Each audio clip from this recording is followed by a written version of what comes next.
Hello दोस्तों, maths enjoy के इस प्लेटफॉर्म पर आप लोगों का फिर से स्वागत है। तो इसमें हम लोग पढ़ रहे थे एचसीएफ एंड एलसीएम और लगभग हमने उसके पूरे कॉन्सेप्ट कंप्लीट कर लिए। अब इस वीडियो में हम लोग सिर्फ उसके क्वेश्चन प्रैक्टिस करेंगे और जितने कॉन्सेप्ट अभी तक हम लोगों ने पढ़े हैं उन सभी कॉन्सेप्ट पर क्वेश्चन प्रैक्टिस कर लेंगे, जिससे हम लोग को क्या होगा कि एक साथ अगर हम लोग को चूंकि एग्जाम में ये थोड़ी उसमें दिया जाएगा कि हमने इस कॉन्सेप्ट पर क्वेश्चन किया है, वहां पर तो डायरेक्ट आप लोगों से क्वेश्चन पूछा जाएगा।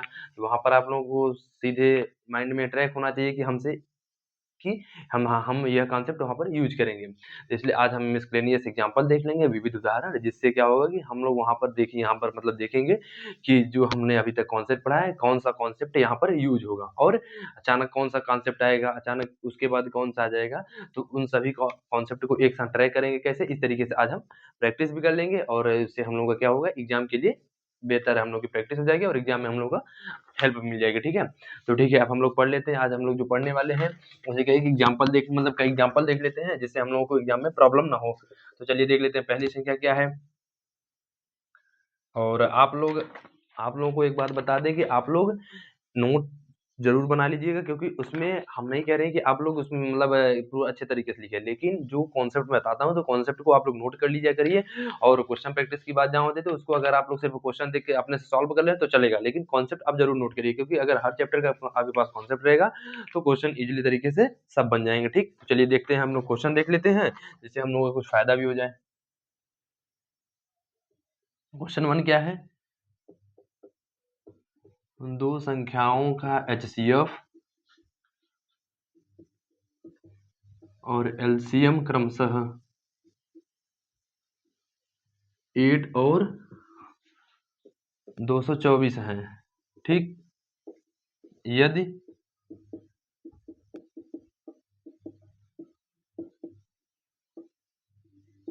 दोनों संख्याओं का अनुपात 4:7 है तो दोनों संख्या में बड़ी संख्या है। ठीक है, और ये आप लोगों का पीवाईक्यू का क्वेश्चन है। ठीक है, ऑप्शन नंबर ए आपका हो जाएगा 54, ऑप्शन नंबर बी आपका हो जाएगा 32, ऑप्शन नंबर सी हो जाएगा 48 एंड ऑप्शन नंबर डी हो जाएगा 56। तो चलिए देख लेते हैं इस टाइप का क्वेश्चन कैसे होता है। आप लोगों को इसमें क्या क्या दिया है, एचसीएफ और एलसीएम दे रखा है और उन नंबर्स का रेशियो दे रखा है। तो इस टाइप के क्वेश्चन को सबसे इजीली तरीका है ट्रैक करने का कि जो रेशियो दिया है उसी को मान लीजिए कि यह मान लो हमारा फर्स्ट नंबर है, बट उसमें एक कांस्टेंट से मल्टीप्लाई कर देंगे एंड सेकंड नंबर हमारा यह नंबर हो जाएगा और इसमें भी हम एक सेकंड कांस्टेंट से मल्टीप्लाई कर देंगे, बट जो सेकंड मतलब जो कांस्टेंट नंबर होगा वो हमारे जब हमें पता नहीं है। तो चलिए देख लेते हैं हम इसको। तो माना फर्स्ट संख्या, पहली संख्या 4x, दूसरी संख्या क्या होगी मेरे दोस्तों, 7x। अब आप लोग एक कॉन्सेप्ट पढ़े हैं कि पहली संख्या गुणे दूसरी संख्या इज इक्वल टू एलसीएम गुणे एचसीएफ। पहली संख्या हमारी क्या है 4x, दूसरी संख्या 7x, एलसीएम क्या है हमारा 224, एचसीएफ क्या है 8 है। इन दोनों का कर दीजिए तो 28x स्क्वायर, मल्टीप्लाई करने पर 8 चौ 32, 8 दूनी 16, 16 तीन 19, 8 दूनी 16 एक 17। मेरे दोस्तों यही होगा। अच्छा, या तो आप लोग क्या करिए, या तो आप लोग यही सीधे कैंसिलेशन करिए कि एक्स स्क्वायर हो गया और 228 गुण 224 गुणे 8 बाई 4 इंटू 7 कर दीजिए। तो 4 से 8 कट जाएगा, 2 आएगा, 7 से कटेगा क्या, हाँ कितना हो जाएगा, 7 के 7 दूनी 14, तो कितना हो जाएगा 64। तो x की वैल्यू कितना हो जाएगी मेरे दोस्तों, x की वैल्यू 8 आ जाएगी। तो पहली संख्या क्या हो जाएगी, पहली संख्या हम लोग की हो जाएगी 4 इंटू 8 इज इक्वल टू 32। दूसरी संख्या क्या हो जाएगी मेरे दोस्तों, तो दूसरी संख्या हो जाएगी मेरे दोस्तों 7 इंटू 8 दैट इज 56। अब इसमें आप लोगों से क्या कह रहा है, कह रहा है कि बड़ी संख्या क्या है, तो बड़ी संख्या हमारी 56 है। ठीक, तो ये हम लोग का एक पहला क्वेश्चन हो गया। अब हम लोग देख लेते हैं सेकेंड क्वेश्चन।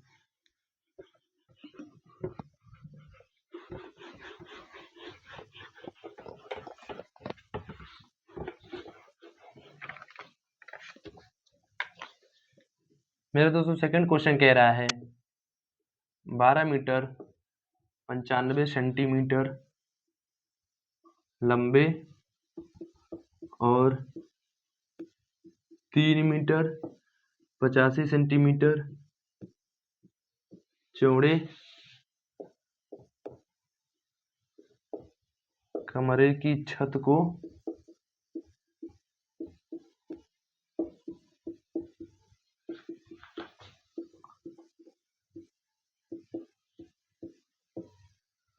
पक्का करने के लिए आवश्यक वर्गाकार टाइल्सों की न्यूनतम संख्या है। यह भी आप लोगों का PYQ ही है मेरे दोस्तों, ठीक। ऑप्शन नंबर ए आप लोगों का है 14,225, 14,245, 14,000, 12,425। तो देखिए इस टाइप क्वेश्चन को सॉल्व करने का प्रोसेस क्या है मेरे दोस्तों। इस टाइप के सॉल्व करने का हमने दो मेथड देखा था। या तो आप लोग इसको सेंटीमीटर में कन्वर्ट करके इन दोनों को सीधे एलसीएम निकाल लीजिए, क्योंकि आप लोग जब भी क्वेश्चन को पढ़िए उसमें इन वर्ड को जरूर नोटिफाई करिए। यहाँ पर क्या कह रहा है, न्यूनतम संख्या, तो दैट इज हमें एलसीएम निकालना। और यह अगर बड़ी संख्या कह देता तो हमें क्या निकालना होता, महत्तम समापवर्तक। नाम से ही पता चल रहा है लघुत्तम समापवर्तक दैट इज छोटी संख्या, न्यूनतम संख्या दैट इज एलसीएम, महत्तम समापवर्तक दैट इज बड़ी संख्या। तो अगर महत्तम बड़ी संख्या कहता तो हमें एचसीएफ निकालना होता, बट यहाँ न्यूनतम संख्या कह रहा है इसलिए हम क्या निकालेंगे, एलसीएम निकाल लेंगे, ठीक। तो अब हाँ, अब दूसरा में टाइप क्या बताया था इसमें कि भिन्नों के टाइप से, या तो आप लोग इसको मीटर में कन्वर्ट करके उसको जो दशमलव आएगा दशमलव रूप उसको भिन्न में कन्वर्ट कर लीजिएगा और फिर उसको सॉल्व कर लीजिएगा। बट इजी तरीका क्या है, एट दिन हमें एलसीएम निकालना ही है। बट जब हमें ऐसा लग जाए कि अब हम सिर्फ भिन्न वाला ही लगेगा तभी हम भिन्न का यूज करेंगे, अदरवाइज ऐसे क्वेश्चन हम सीधे क्या करेंगे, सीधे क्वेश्चन को सॉल्व कर लेंगे। तो क्या कह रहा है, चलिए इस क्वेश्चन में देख लेते हैं। जिसमें क्या है कि 12 मीटर 95 सेंटीमीटर, तो दैट इज 1295 सेंटीमीटर। उसके बाद 3 मीटर 85 सेंटीमीटर, तो दैट इज 385 सेंटीमीटर। अब इन दोनों क्या निकालना है मेरे दोस्तों, एलसीएम। तो चलिए 1295 385 का एलसीएम निकाल लेते हैं मेरे दोस्तों। किससे कैंसिल होगा, 5 से, तो 5 दूनी 10, 5 25, 5 45, 5 7 35, 5 7 35। अब किससे, 7 से, तो 7 3 21, 7 49, यह 11 हो जाएगा। उसके बाद 11 से तो 37 1, अब यह 37 से तो 1 और 1, तो एलसीएम हम लोग क्या हो जाएगा मेरे दोस्तों, एलसीएम हो जाएगा 5 7 11 37। इन दोनों का, इन सभी का मल्टीप्लाई करने पर मेरे दोस्तों आ जाएगा 5 7 35, हाँ दैट इज आ जाएगा 14,245, तो 14,245, तो दैट इज हम लोग का ऑप्शन नंबर बी सही, ठीक। चलिए अब हम लोग देख लेते हैं नेक्स्ट क्वेश्चन।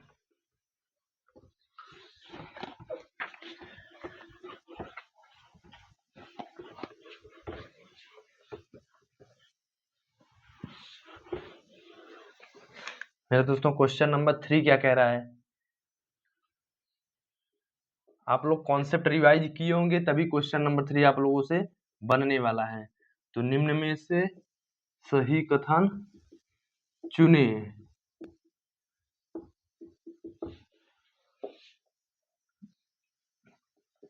कह रहा है HCF दी गई संख्याओं का सामान्य गुणक है। आप लोग कॉन्सेप्ट एक बार रिवाइज करिए, 2 या 2 से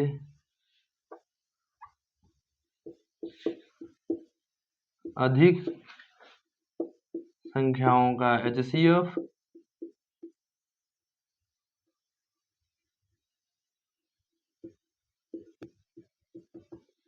उच्चतम संख्या है जो सभी दी गई संख्याओं को पूरी तरह से विभाजित करता है।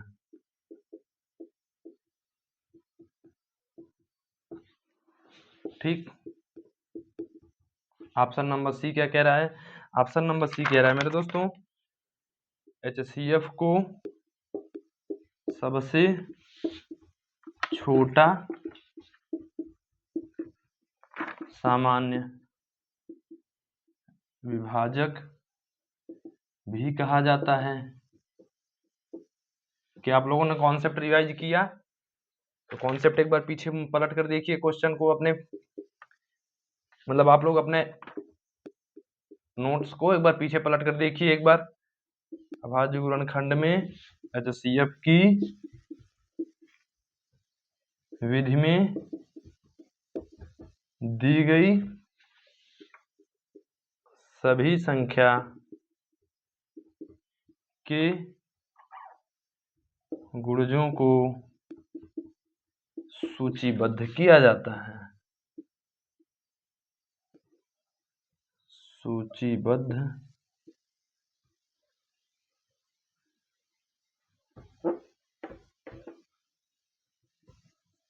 सूचीबद्ध किया जाता है।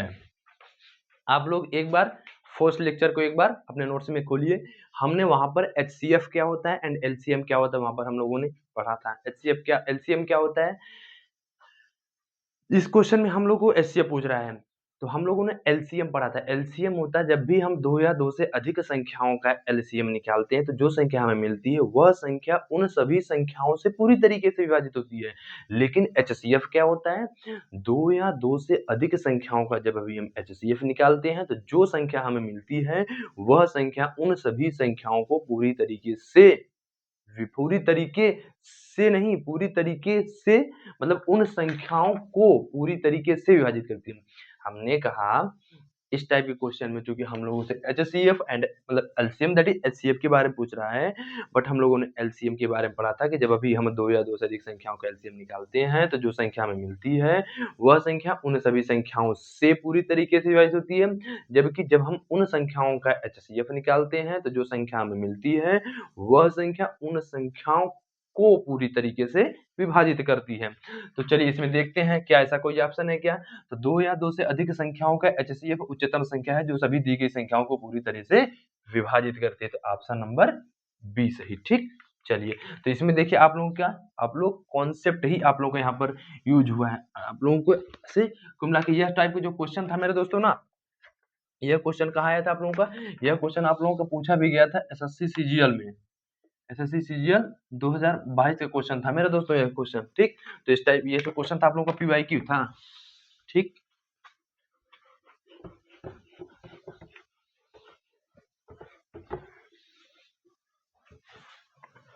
चलिए मेरे दोस्तों देखिए क्वेश्चन नंबर 4 देख लेते हैं। तो कह रहा है a cube minus B a cube b minus ab cube a cube b square minus a square b cube और ab ब्रैकेट में a माइनस b का LCM। यह भी आप लोगों का PYQ है मेरे दोस्तों 2022 का। ऑप्शन नंबर ए कह रहा है मेरे दोस्तों a square b square bracket में a square plus b square. Option number B कह रहा है a square b square bracket में a square minus b square. Option number C कह रहा है a square b cube bracket में a square plus b square. And option number D कह रहा है आप लोगों से a cube b cube bracket में a square minus b square. मेरे दोस्तों अभी हम लोगों ने कॉन्सेप्ट पढ़ा है कि हम लोगों को जब भी हम किसी संख्याओं के LCM निकालते हैं तो जो संख्या मिलती है वह संख्या उन सभी संख्याओं से पूरी तरीके से विभाजित होती है। तो चलिए हम पहले इस संख्या इसको देखते हैं इस क्वेश्चन को। तो a cube b minus A B cube, इसमें कॉमन क्या है मेरे दोस्तों? तो दोनों में कॉमन a b है, तो यहाँ से निकल जाएगा a square minus B square, ठीक है। और क्या है हम लोगों का A cube B square minus A square B cube. तो इसमें हमारा कॉमन क्या है मेरे दोस्तों, तो देख रहे हैं हम ए स्क्वायर बी स्क्वायर कॉमन है, तो क्या बचा मेरे दोस्तों, तो यहाँ पर बचा ए माइनस बी। अब इसी तरीके से ए बी ब्रैकेट में ए माइनस बी है, तो अब चूंकि ये संख्या यही है तो ये संख्या हम लोगों का यही मिल जाएगी। अब इसका एलसीएम क्या हो जाएगा, तो एलसीएम मेरे दोस्तों क्या हो जाएगा, एलसीएम में देखते हैं कि जो संख्या मतलब संख्या की सबसे बड़ी पावर वाली संख्या हम लोग चुन लेते हैं। तो ए की सबसे बड़ी पावर ए स्क्वायर, तो ए स्क्वायर, बी की सबसे बड़ी पावर बी स्क्वायर, ब्रैकेट में ए स्क्वायर माइनस बी स्क्वायर ले सकते हैं क्या, यस, क्यों, क्योंकि ए माइनस बी इंटू ए प्लस बी हम इसे लिख सकते हैं और ए माइनस बी इसमें इंक्लूड है, तो इसलिए हम लोग ए स्क्वायर माइनस बी स्क्वायर इसको लिख सकते हैं, तो इसलिए ऑप्शन नंबर बी सही, ठीक। अच्छा, तो अब हम चलते हैं नेक्स्ट क्वेश्चन देखते हैं। यह क्वेश्चन इजी था नहीं, यस मेरे दोस्तों, यह क्वेश्चन एकदम इजी था, ठीक।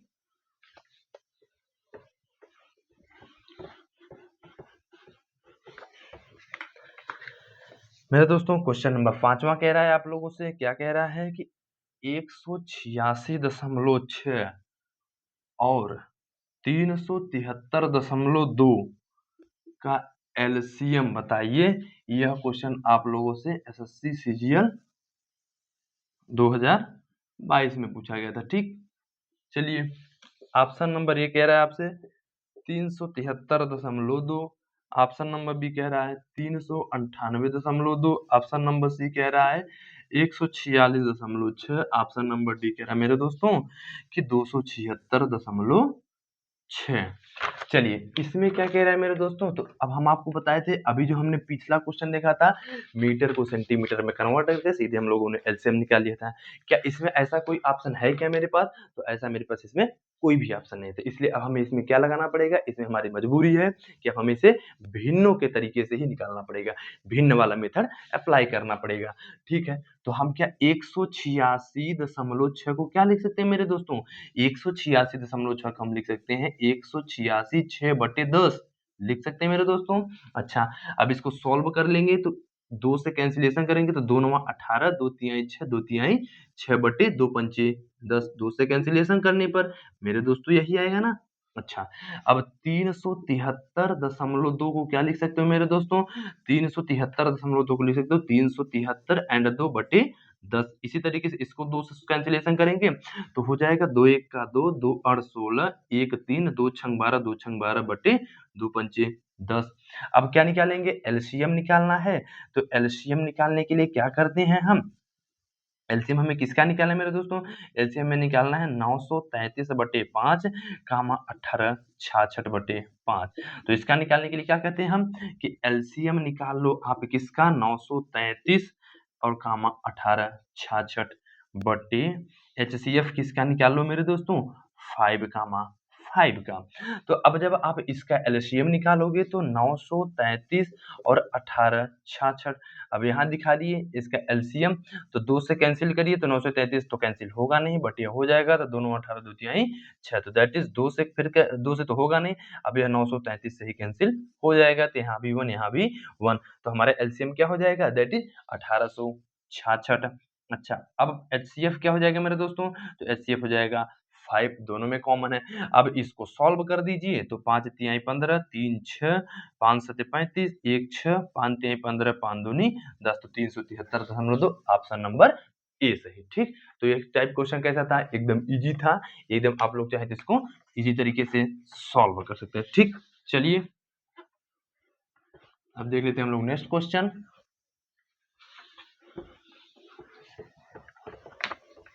क्वेश्चन नंबर 6 क्या कह रहा है, क्वेश्चन नंबर 6 कह रहा है मेरे दोस्तों,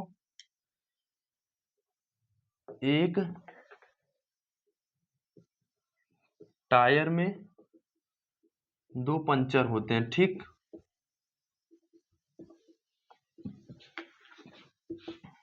पहला पंचर अकेले 45 मिनट में टायर को फ्लैट कर देता है, मतलब टायर से हवा को निकाल देता है, ठीक। टायर को फ्लैट कर देता है, ठीक है। और दूसरा पंचर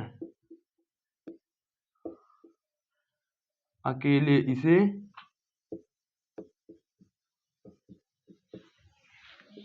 90 मिनट में फ्लैट कर देगा। 90 मिनट में फ्लैट कर देगा। ठीक है, यदि हवा एक स्थिर दर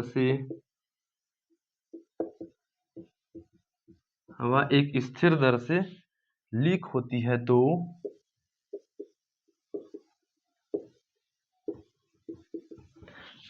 तो दोनों पंचर को मिलाकर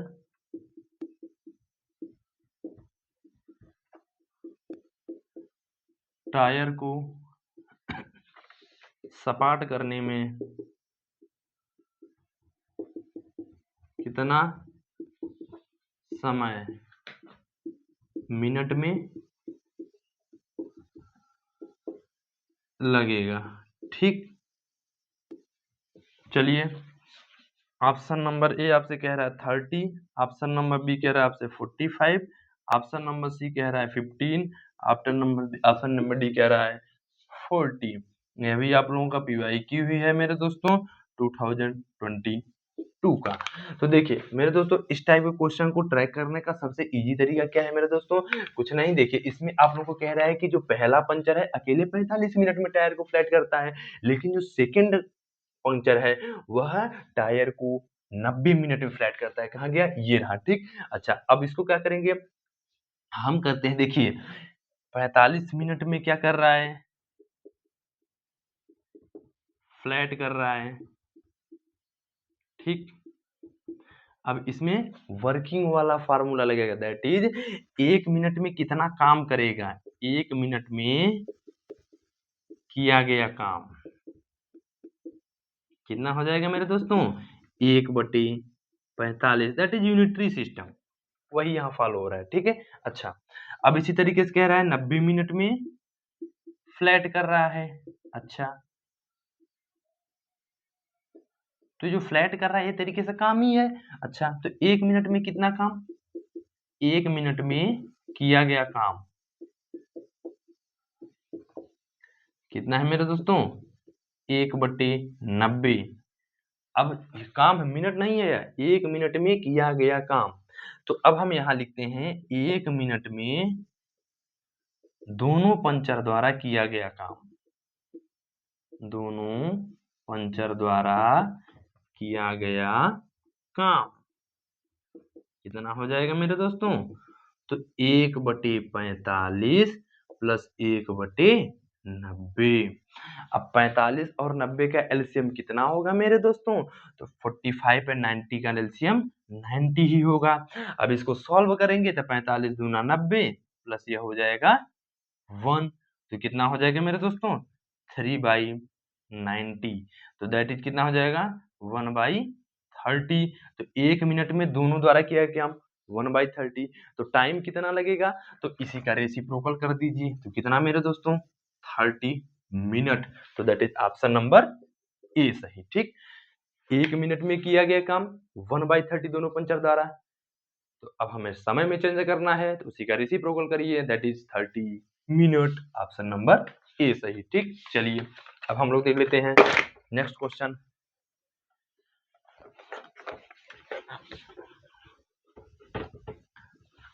अगर आप लोगों को क्वेश्चन समझ में आ रहा हो तो वीडियो को लाइक करके कमेंट बॉक्स में जरूर बताइएगा मेरे दोस्तों ये क्वेश्चन हमें समझ में आ रहा है। ठीक है,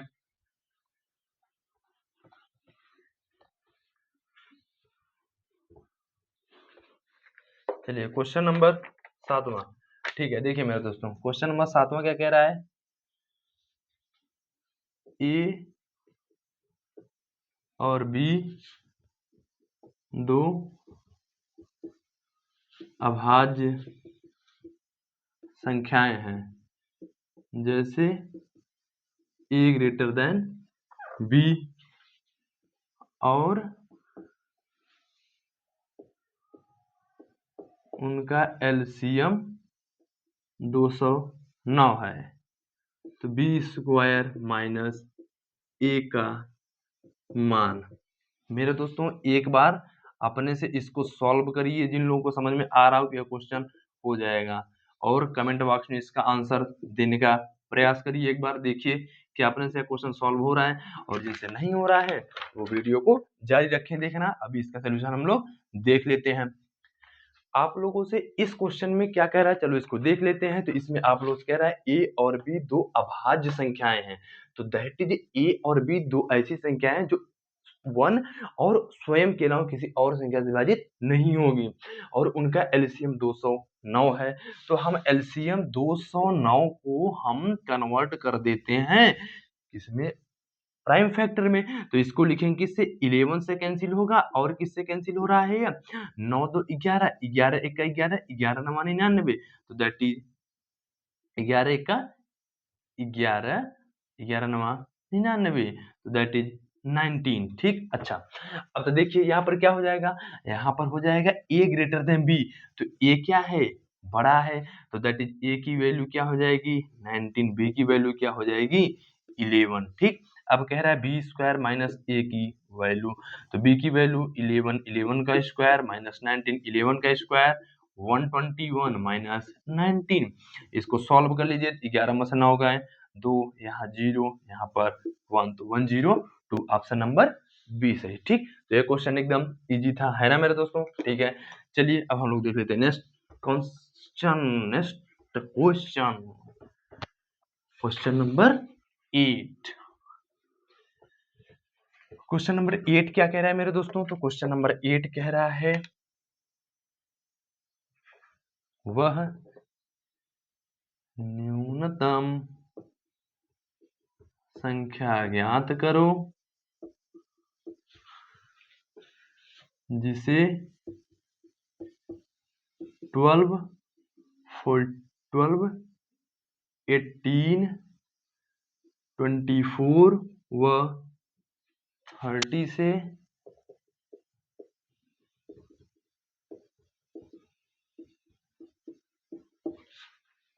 विभाजित करने पर प्रत्येक स्थिति में 4 शेष बचता है, परंतु 7 से विभाजित करने पर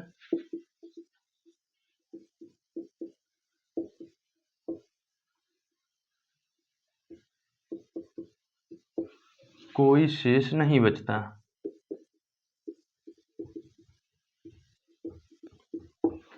ऑप्शन नंबर ए कह रहा है मेरे दोस्तों 634, ऑप्शन नंबर बी कह रहा है 366, ऑप्शन नंबर सी कह रहा है 364, ऑप्शन नंबर डी कह रहा है 384। चलिए मेरे दोस्तों इस टाइप क्वेश्चन को भी देख लेते हैं,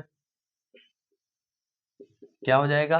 देखिए इसमें कह रहा है प्रत्येक स्थिति में 4 शेष बचता है, लेकिन वह न्यूनतम संख्या। मेरे दोस्तों ऐसे सेंटेंसेस को जरूर नोटिफाई करिए, क्योंकि जब तक क्वेश्चन को नहीं समझेंगे तब तक क्वेश्चन सॉल्व नहीं होने वाला। इसलिए क्वेश्चन पहले समझिए, फिर क्वेश्चन को सॉल्व करना शुरू करिए। तो कह रहा है वह न्यूनतम संख्या, तो दैट इज हमें एलसीएम निकाल लेना है 12, 18, 24 एंड 30। कितना हो जाएगा मेरे दोस्तों, तो इसका हो जाएगा एलसीएम 360। आप लोग जब क्वेश्चन प्रैक्टिस करेंगे ना, तो आप लोग भी ऐसे कुछ क्वेश्चन में डायरेक्ट एलसीएम एचसीएफ निकालना सीख जाएंगे। ठीक, तो चलिए 360 हो गया। अब कह रहा है कि प्रत्येक स्थिति में 4 शेष बचता है, तो माना वह संख्या क्या है मेरे दोस्तों, n। अब यूक्लिड विभाजन algorithm n is equal to 360 हम मान लेते हैं, वह संख्या k एंड शेषफल 4 बचता है। अब चेकिंग मेथड अपनाइए। तो इफ यदि हम k इज इक्वल टू 1 रखें, तो n इज इक्वल टू कितना हो जाएगा 360 इंटू 1 प्लस 4, तो दैट इज 364 हो जाएगा। अब क्या यह 7 से डिवाइड हो रहा है क्या, 7 5 5 7 0, यस, तो that is option number C सही हो जाएगा। ठीक, इसका मतलब वह संख्या 364 होगी जिसको हम लोग 12, 18, 24 व 30 से विभाजित करने पर प्रत्येक स्थिति में 4 शेषफल बचेगा, बट वह संख्या 7 से पूरी तरीके से विभाजित हो रही है। नहीं भरोसा तो आप लोग एक बार चेक कर लीजिएगा, ठीक। तो चलिए अब हम लोग देख लेते हैं नेक्स्ट क्वेश्चन। बट इस ऐसे टाइप क्वेश्चन को सॉल्व करने का हम लोग का मेथड कैसा होगा, यही तरीका हम लोग अपनाएंगे, ठीक। और यही तरीका आप लोग भी अपनाने का कोशिश करिएगा, क्योंकि एग्जाम में आप लोगों को कैसे क्वेश्चन करने आप लोगों को जल्दी क्वेश्चन करने होते हैं, इसलिए कुछ आप लोग इस टाइप से अपनाने का जरूर प्रयास करिएगा, ठीक। चलिए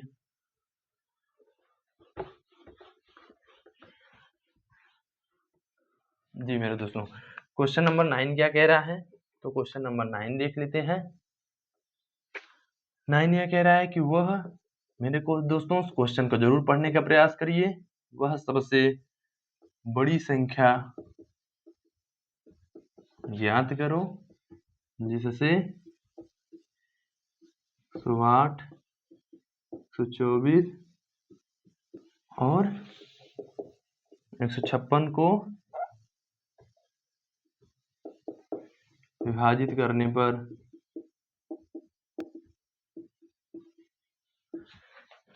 समान शेषफल प्राप्त होता है। मेरे दोस्तों इसको हम लोग ऐसे टाइप क्वेश्चन पिछले वीडियो में भी देख चुके हैं, ठीक। तो आप लोग इस टाइप क्वेश्चन को उम्मीद कर रहे हैं एक बार अपने से जरूर करेंगे, उसके बाद ही आंसर आप लोग मिलाएंगे। तो 18, 10, 12 एंड 16। मेरे दोस्तों इस टाइप क्वेश्चन का सबसे बढ़िया प्रोसेस क्या होता है, चलिए देख लेते हैं। इस टाइप क्वेश्चन करने के लिए तो सबसे पहले क्या निकालेंगे हम लोग, डिफरेंस निकाल लेते हैं। तो सबसे पहले हम लोग क्या देखते हैं, 124 में 108 सब्ट्रैक्ट करने कितना आएगा, 16 आएगा। उसके बाद 156 में 124 को डिफरेंस करते हैं तो कितना आएगा, 6 में से 4 कितने, 5 में से 2 3। उसके बाद 156 में हम 108 का डिफरेंस निकाल लिए तो 16 में से 8 गई 8, यहाँ क्या बचा 4।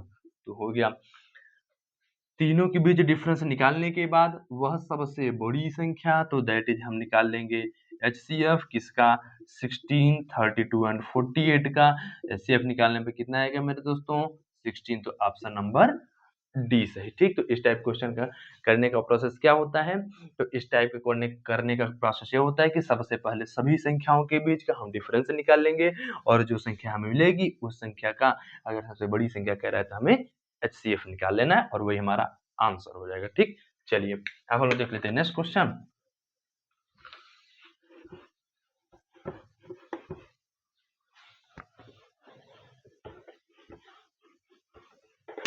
क्वेश्चन नंबर 10 मेरे दोस्तों, क्वेश्चन नंबर 10 क्या है,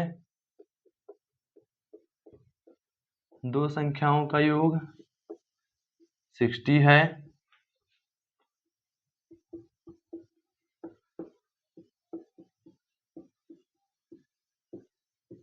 और उनका गुणनफल 875 है। संख्या का HCF है, मेरे दोस्तों ऑप्शन नंबर 6 कह रहा है, ऑप्शन नंबर बी 8 कह रहा है, ऑप्शन नंबर सी कह रहा है मेरे दोस्तों 5 एंड ऑप्शन नंबर डी कह रहा है 7। इस टाइप क्वेश्चन को करने का प्रोसेस क्या होता है मेरे दोस्तों, तो चलिए इस टाइप क्वेश्चन को देख लेते हैं। तो इस टाइप में पहला क्या कह रहा है कि मान लेते हैं वह संख्या, माना वह संख्या ए और बी है। अब कह रहा है संख्याओं का योग that is A plus B की वैल्यू क्या दिया है मेरे दोस्तों, 60। इसको हम इक्वेशन 1 मान लेते हैं। दूसरी बात क्या कह रहा है, संख्याओं का गुणनफल ए बी की वैल्यू कितना दिया मेरे दोस्तों, 875 दिया है। आप लोग ए माइनस बी का होल स्क्वायर पिछले वीडियो में जरूर पढ़े हैं, क्या पढ़े हैं कि ए प्लस बी का whole square minus 4ab formula होता है मेरे दोस्तों। ए प्लस बी की वैल्यू 60, 60 का स्क्वायर माइनस 4 इंटू 875 हो जाएगा। इसको सॉल्व करेंगे तो 3600, 4 पंचे 20, 4 से 28 2 30, 4 और 32 3 35, तो दैट इज हो जाएगा 100। तो a माइनस बी का होल स्क्वायर की वैल्यू है, तो a माइनस बी की वैल्यू क्या हो जाएगी मेरे दोस्तों, 10। तो यह हो गया इक्वेशन 2। अब इक्वेशन 1 और 2 को सॉल्व करने पर, सॉल्व इक्वेशन 1 एंड 2, तो ए की वैल्यू क्या हो जाएगी मेरे दोस्तों, तो ए की वैल्यू बी से बी कैंसिल ऐड करने पर तो 60 10 70, तो ए की वैल्यू हो जाएगी 35 एंड बी की वैल्यू क्या हो जाएगी मेरे दोस्तों 25। अब कह रहा है कि संख्याओं का एचसीएफ कितना हो जाएगा मेरे दोस्तों, तो एक बात बताइए संख्याओं का एचसीएफ इसमें क्या हो जाएगा, इसका जब एचसीएफ निकालेंगे तो क्या हो जाएगा मेरे दोस्तों 5, तो ऑप्शन नंबर सी सही। ठीक, 35 एंड 25 का एचसीएफ कितना होगा मेरे दोस्तों 5 ही होगा ना, तो वही हम लोगों का आंसर हो जाएगा। ठीक, अच्छा चलिए अब हम लोग नेक्स्ट क्वेश्चन देख लेते हैं।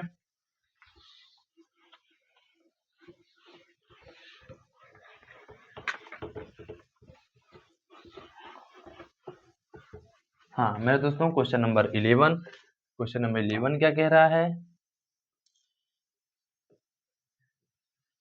माना x 8 12 30 36 और 45 से विभाज्य सबसे, याद रखिए मेरे दोस्तों,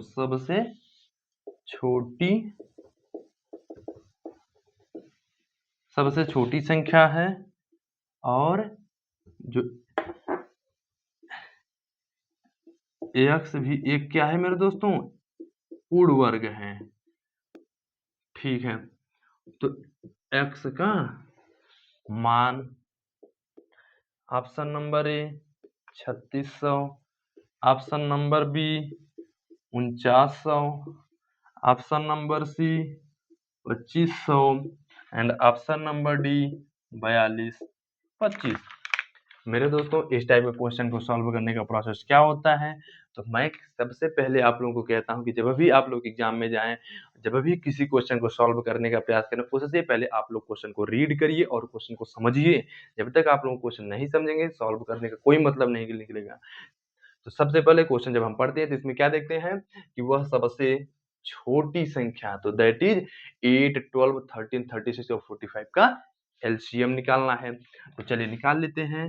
तो एलसीएम किसका 8 12 30 36 एंड 45, इसका एलसीएम निकालेंगे मेरे दोस्तों तो कितना आ जाएगा 360। आप लोग भी क्वेश्चन प्रैक्टिस करिए, ऐसे टाइप क्वेश्चन को सॉल्व करने में इजी होता है। ठीक, और तुरंत एलसीएम निकलेगा। अब 360 को आप लोग प्राइम फैक्टर के फॉर्म में लिखिए, तो प्राइम फैक्टर के फॉर्म में लिखेंगे तो 2 दूनी 4 दूनी 8 त्रिक 24 24 तियां 72 एंड 72 पंचे 360। ठीक है, अच्छा अब इसको देखिए कि पूर्ण वर्ग कह रहा है, तो पूर्ण वर्ग मतलब 2 स्क्वायर बन रहा है बट एक 2 भी बाकी है, इंटू 3 स्क्वायर बन रहा है, इंटू एक 5 भी बाकी है। अब कह रहा है पूर्ण स्क्वायर, तो अगर हम इसमें एक 2 से और एक 5 से और मल्टीप्लाई कर दें तो यह संख्या क्या हो जाएगी मेरे दोस्तों, यह संख्या एक पूर्ण स्क्वायर हो जाएगी। तो इसलिए संख्या की वैल्यू क्या हो जाएगी मेरे दोस्तों, संख्या की वैल्यू 2 स्क्वायर इंटू एक 2 तो दैट 2 स्क्वायर 2। हाँ ये देखिए मेरे दोस्तों 2 square into 2 into 3 square into 5, इसकी वैल्यू कितना है 360 है, और हमने 2 इंटू 5 से एक्स्ट्रा मल्टीप्लाई किया है जिससे यह 360 पूरी स्क्वायर बन जाए। तो मल्टीप्लाई कर दिए 2 इंटू 5 10 हो जाएगा, दैट इसकी वैल्यू कितना हो जाएगी 3600। तो ऑप्शन नंबर कौन सा, ऑप्शन नंबर ए सही। ठीक, तो इस टाइप के क्वेश्चन को ऐसे तरीके से ट्राई करना है। ठीक, चलिए अब हम लोग देख लेते हैं नेक्स्ट क्वेश्चन।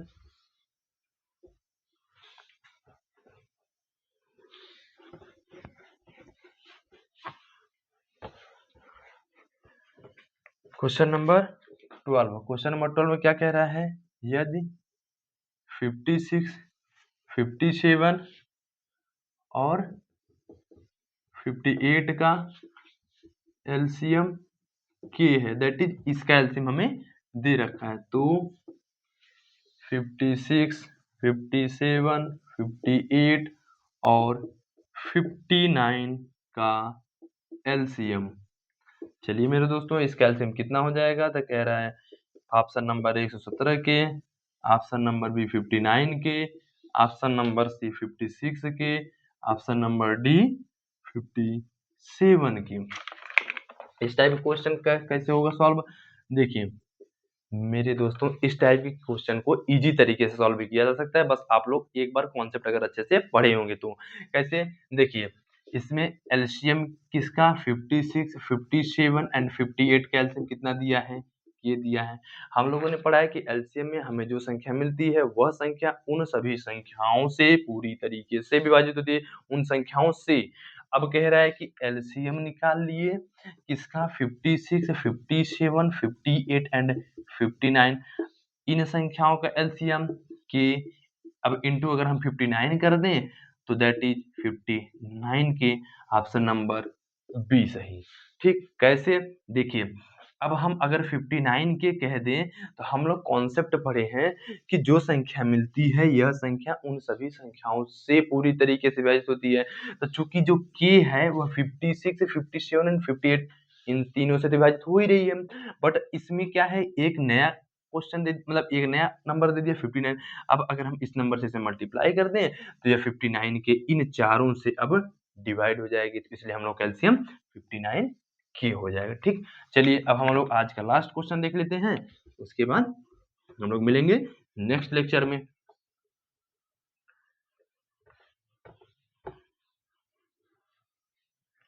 मेरे दोस्तों क्वेश्चन नंबर 13 क्या कह रहा है? क्वेश्चन नंबर 30 एकदम इजी है। कह रहा है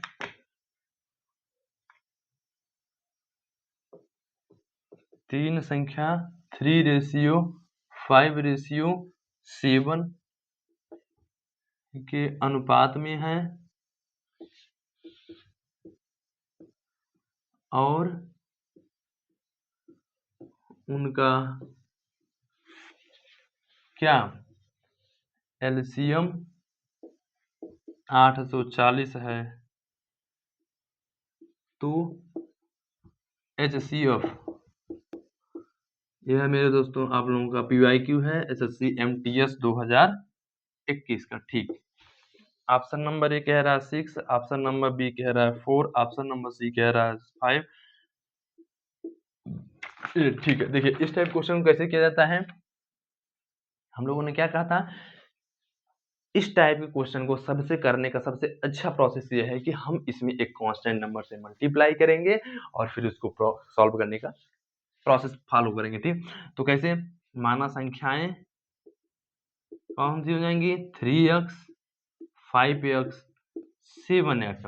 अब हम कहते हैं इसका एलसीएम निकाल दीजिए 3x 5x एंड 7x का, तो 3 × 5 = 15 सत्ते 105। अब x सभी में कॉमन है तो x हो जाएगा। अब x से मल्टीप्लाई नहीं करना है, x से मल्टीप्लाई कर देंगे तब तो ज्यादा लार्ज संख्या हो जाएगी। x हमेशा में कॉमन दिख रहा है तो इसको जब 3x 5x 7x से डिवाइड करेंगे तो डिवाइड तो हो जा रहा है, तो इसलिए हमें ज्यादा कॉम्प्लेक्स इसे नहीं बनाना है मेरे दोस्तों। तो ये 105x हो जाएगा। ठीक है, अब 105x इसकी वैल्यू कितना है मेरे दोस्तों, 840। हमें एलसीएम तो दे रखा है भाई 840, एलसीएम तो हमें दे रखा है थी, मतलब इन संख्याओं का। ठीक है, अब इसको सॉल्व कर लेते हैं तो 840 बटे 105 तो कितनी बार जाएगा, 8 बार, 8 पंचे 40, 8 एका तो दैट इज 8। ठीक, अब इसका HCF निकाल लें, किसका मेरे दोस्तों, 3x 5x एंड 7x का। तो HCF निकालेंगे तो क्या हो जाएगा मेरे दोस्तों, x, और x की वैल्यू कितना आई है 8, तो ऑप्शन नंबर डी सही। ठीक, तो ये हम लोग का रहा HCF एंड LCM के क्वेश्चन। तो हम लोगों ने क्वेश्चन भी देख लिए और हम लोगों ने जितने कॉन्सेप्ट पढ़े थे उन सभी कॉन्सेप्ट का रिवाइज भी कर लिया। ये वाला क्वेश्चन किस कॉन्सेप्ट बेस्ड था, ये वाला क्वेश्चन हम लोगों ने पढ़ा था कि जो सह अभाज्य संख्याएं होती हैं वह संख्याएं, मतलब जो अभाज्य संख्या होती हैं उन संख्याओं में जो कॉमन होता है वह केवल 1 होता है और कुछ भी कॉमन नहीं होता है। ठीक, तो ये हम लोगों का सिलेबस था। तो दैट हम लोगों ने जितने कॉन्सेप्ट पढ़े थे हमने उन सभी कॉन्सेप्ट पर रिवाइज कर लिया। अब आप लोगों की जिम्मेदारी बनती है कि आप लोग उन सभी कॉन्सेप्ट को रिवाइज करिए और क्वेश्चन प्रैक्टिस करिए। हाँ, कॉन्सेप्ट जरूर रिवाइज करिए। हम लोगों ने देखा था कि एक क्वेश्चन जो डायरेक्ट कॉन्सेप्ट के बेस पर पूछा गया था वो भी एसएससी सीजीएल के क्वेश्चन में, तो इसलिए आप लोग कॉन्सेप्ट भी रिवाइज करिए। विदाउट कॉन्सेप्ट क्वेश्चन प्रैक्टिस करने मत बैठिएगा, क्योंकि अगर आप लोग कॉन्सेप्ट नहीं रिवाइज करेंगे तो क्वेश्चन से आप लोग कॉन्सेप्ट नहीं बनने वाला। हाँ, अगर कॉन्सेप्ट एक बार पढ़े हैं और फिर आए हैं क्वेश्चन प्रैक्टिस करने तो आप लोगों का कॉन्सेप्ट और अच्छे तरीके से बिल्ड हो जाएगा। बट विदाउट कॉन्सेप्ट के क्वेश्चन प्रैक्टिस नहीं करनी चाहिए मेरे दोस्तों, ठीक? तो ठीक है, आज के लिए इतना ही दोस्तों, अब हम मिलते हैं नेक्स्ट लेक्चर में। आज के लिए थैंक यू दोस्तों, जय हिंद, जय भारत।